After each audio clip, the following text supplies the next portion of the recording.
Она вчера беше обид за убиство по план и добра умисла, почнувајќи од влезот, однесувањето, посочувањето, координирањето со одредени структури во собранието, рече председателот на СДСМ Зоран Заев на пресконференцијата по повод вчерашните настани.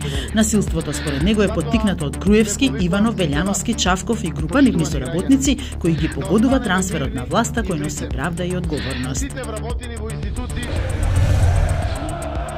Дел од насилниците се идентификувани се работи за лица со дебели полициски криминални досија, познати рекетари блиски до партијата ВМРО-ДПМН.